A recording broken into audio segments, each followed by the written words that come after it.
اور یہ جو بیوٹی پارلر، یہ کیا ہے بیوٹی پارلر؟ 4 دن کی چاندنی، پھر اندھیری رات اور گڑبڑ ہو جاتی ہے. جب شوہر پہلی رات کو دیکھتا ہے، اوہ واٹ اے بیوٹیفل وائف ہے، بس پاگل ہو گیا بھائی صاحب، جناب فجر کی نماز ہی نہیں پڑھی. اس کے بعد روز تو بیوی نہیں جائے گی بیوٹی پارلر میں 15,000 دے کر تیار ہونے کے لیے. ولیمے تک قصہ چلتا ہے، اسی لیے ولیمہ فوراً کیا جاتا ہے تاکہ ایک ہی بیوٹی پارلر میں کام چل جائے. اب جب 20واں دن گزرا، کہیں یہ کیا ہوا؟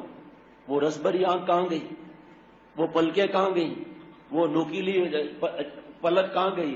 اور پھر شعر پڑھ کر ہاتھ پر روتا ہے، رس بھری آنکھ تھی زلف کالی ملی، رس بھری آنکھ تھی زلف کالی ملی، ہاں مگر بلا بھی اس سے زیادہ کالی ملی ہے. اب پتا چلا لڑائیاں شروع ہو گئی کہ جو پہلی دفعہ دیکھا تھا، first impression is the last impression, وہ بھی کہاں ہے؟ کہا سرتاج پھر گھر کے اندر ایک بیوٹی پارلر کھول لے، ہر 5 گھنٹے کے بعد بیوٹی پارلر کروں گی. ہے یہ کیا مصیبتیں بیوٹی پارلر کی آ گئی.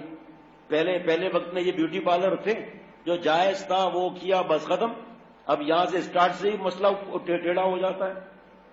اللہ تعالیٰ ہم سب کی حفاظت فرمائے. جو اللہ نے آپ کو شکل دی ہے، اس کا مطلب آپ کو پسند نہیں ہے نا.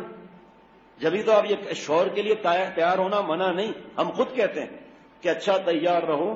گھر میں اگر شرعی پردہ ہے اور نامحرم ساتھ نہیں رہتے گھر کے اندر تو پرفیوم بھی لگاؤ، ورنہ خوشبو ایسی لگاؤ کہ نامحرم پر خوشبو نہیں ہے، اس کا گناہ زیادہ. ہم خود کہتے ہیں اچھے کپڑے پہنو، اچھی تیار رہو، کیونکہ باہر جو چڑیلے ہیں بے پردہ گھوم رہی ہیں، آپ کے شوہر کا دل اس پر نہ آ جائے.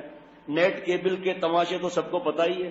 شادی شدہ جوان بیٹیوں کا باپ موبائل کی بدماشی میں لگا ہوا ہے، ہر ایک کو میسج کرتا ہے تو پہلی اور آخری محبت ہے. ہر ایک کے ساتھ یہی معاملہ لگایا ہوا ہے. تو ظاہری بات ہے اگر آپ تیار نہیں رہیں گی، ایسی بیوقوف خواتین یہ خط آتے ہیں میرا شوہر نیٹ کیبل کی بدماشی میں لگا ہوا ہے، میرا دل ہی نہیں چاہتا. ارے بیوقوف، تمہارا دل چاہے نہ چاہے اس کے موبائل کی ٹھو مت لگاؤ. ابھی چھپ کر رہا ہے، بعد میں لڑکی کو گھر لے آئے گا.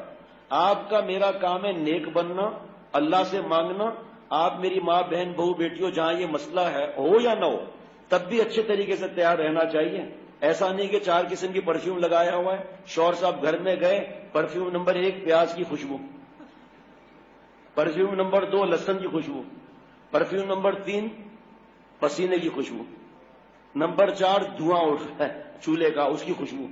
اب شوہر کہے گا یہ پرفیوم کہاں سے تم لائی ہو بیگم صاحب؟ اور باہر کی لڑکیاں، 2 قسم کے مرد ہیں نا، ایک تو نامحرم کو نہیں دیکھتے. اب اگر بیوی بھی تیار نہیں ہوگی تو حالت کیا ہوگی؟ گھر میں جب آئے تو پتا چلا بھوتنی کوئی بیٹھی ہوئی ہے.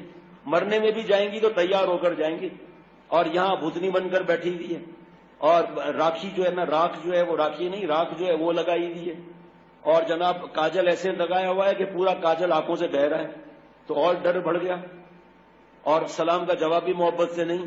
اب شوہر اور جوئیں نکال رہی ہے سر سے. شوہر کو کرے 1 منٹ U5 آ گئی ہے، 1 منٹ پہلے اس کو میں نکال دوں. پھر اس کو ناخن میں رکھ کے کڑک، ہاں سرتاج وہ کیا لڈو کی بات ہو رہی تھی، 1 منٹ اب U3 بھی آ گئی ہے. اب شوہر کی کیا حالت ہوگی؟ دوسرا الو قسم کا آدمی، ملنا ملانا کچھ نہیں، کھڑا ہوا دیکھے جا رہا ہے، ٹھنڈی سانسیں بھر رہا ہے. اب جو وہ گھر میں آئے گا وہاں کیا دیکھا؟ بریانی ہے. فلموں میں کیا دیکھا؟ 18 برس کی بریانیاں. اور گھر میں آیا تو 40 برس کی بیوی بیٹھی ہوئی ہے، تو کہاں سے آ گئی؟ تو اس لیے شوہر دل کرے نہ کرے اچھا تیار رہو، اور اتنی خدمت کرو کہ چڑیل میں اور آپ کو فرق نظر آ جائے. حضرت فرماتے تھے کھانا بھی پیش کرنا ہے، دال کے پیسے ہیں کوئی بات نہیں، دال اچھے طریقے سے بناؤ، اس پر پیاز کی ڈیکوریشن کرو اور ٹماٹر بھی لگاؤ اس پر، اور مرچیں کاٹ کر ایسی طریقے سے پیش کر کے مسکراتے ہوئے دال پیش کرو. حضرت نے فرمایا شوہر کا دل جیتنا ہے معدے کے ذریعے جیتو، اور وقت پہ کھانا چاہیے ورنہ آگ لگ جاتی ہے بھوک میں. اور جن عورتوں کو سمجھ نہیں، شوہر آتا ہے تو پہلے بچوں نے جس ڈونگے میں کھایا ہوا ہوتا ہے اور سائڈوں پر دال لگی ہوئی ہوتی ہے، رکھ کر لے کھا مر. اب شوہر کا حال کیا ہوگا اب سوچو آپ. اور وہ مرچیں تو صحیح کاٹ کے لگائی، یہ ایسی مرچیں لگی کہ شوہر صاحب کو کھوپڑی گم گیا.